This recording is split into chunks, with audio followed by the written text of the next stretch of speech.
Why are you so slow?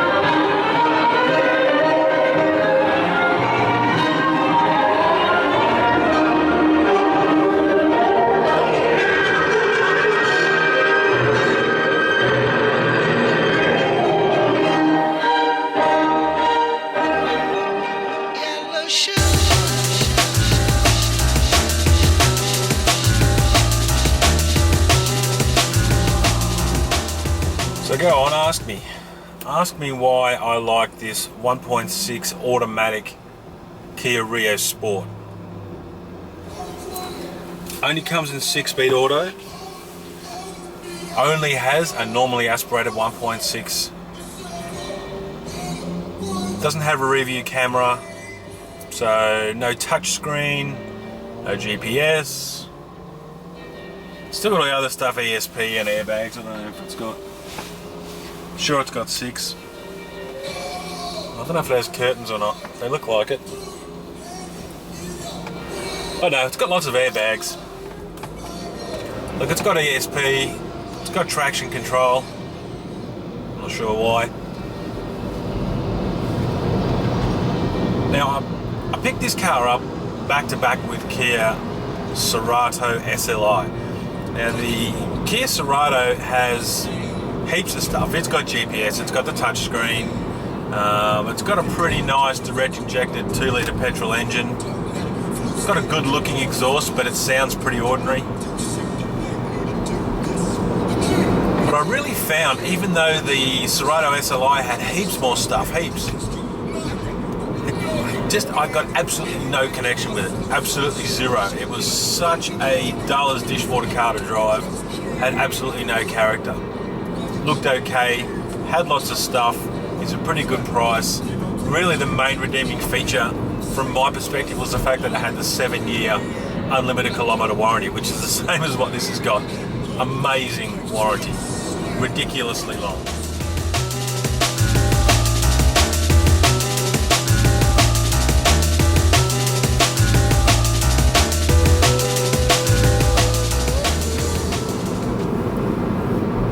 But it didn't really have much else. In fact, I got so bored with it, all I filmed was me eating some chips in it, fries.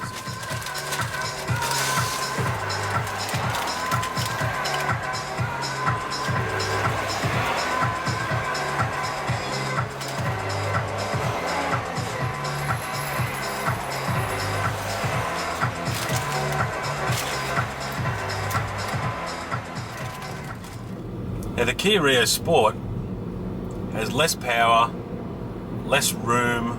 It's got pretty good headroom, but it can't fit 5 people comfortably like the Cerato can. As I said before, it doesn't have a touch screen or anything like that. It's just got reasonably sporty handling, a reasonably sporty engine, and a pretty reasonable 6-speed automatic. But put them all together and it really suits the character of this vehicle, so it's actually got a little bit of personality. Also has a nice set of alloys, pretty reasonable tyres on it. They've got the Continental Sport MCS Contact Sport 2 or something. Quite a decent tyre, and it goes around corners fairly well. It's pretty quiet. And response-wise is pretty good for a 1.6. Gets off the line reasonably well. It obeys your commands. I mean, I haven't really tried the Manumatic Sport thing because we're not really dealing with a great deal of kilowatts here, and the gearbox seems to respond good enough for the level of urgency that's available. But overall, the car is really nice to drive from a commuter perspective. It sits well. Because there is no touch screen, there's nothing really to play with here, and there's nothing to distract you. You've just got your usual Bluetooth input. So I just turn on Bluetooth, put the music on and then listen to some weird ass electronica like I usually do. I also think it looks pretty cute. The yellow colour is I guess a bit of an acquired taste. It's very close to Melbourne Taxi yellow.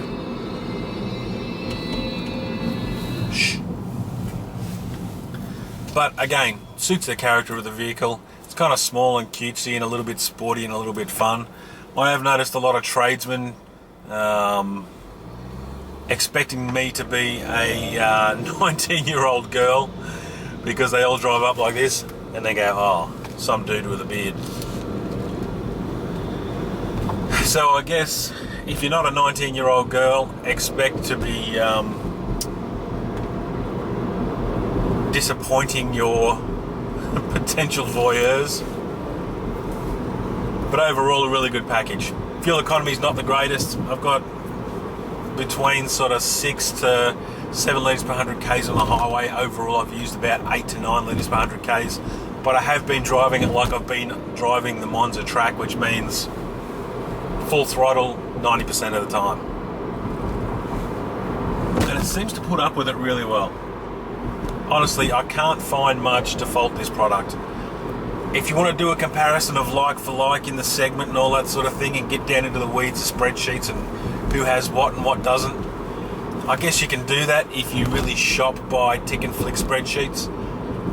But I think you'll be surprised when you get in the Kia Rio Sport and take it for a drive that it actually has a little bit of character that a lot of products in this segment don't really have. And also it's bigger than a Fiesta and therefore also bigger than a Mazda 2, so you've got a little bit more room to play with. So finally that brings me to my final point, and that is cars are always judged in comparisons, typically on figures and facts and how big something is and whether somebody's got bigger wheels than the other one or what feature this one's got and the other one doesn't have. To be honest, a lot of features that cars have these days are pretty superfluous and they're only really put there to provide some sort of advantage on a tick and flick sheet. So when you're talking about comparing features, you really got to consider whether or not you're going to use those features. And I put it to you that somebody who's going to use a car like this mainly for commuting probably isn't going to need GPS that much. Rear view camera, of course they have their merits.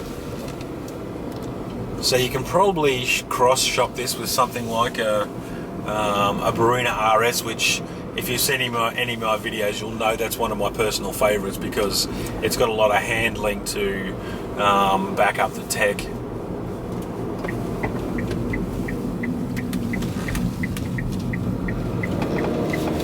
But really a car like this is all about fun, and I wouldn't let the deficiency of the features detract from the attractiveness of the actual package itself. It's a nice characterful little car, nice and easy to drive. It's a very low stress environment and looks kind of cute too. So if that's what you're looking for, it's certainly worth jumping in the front seat and having a crack.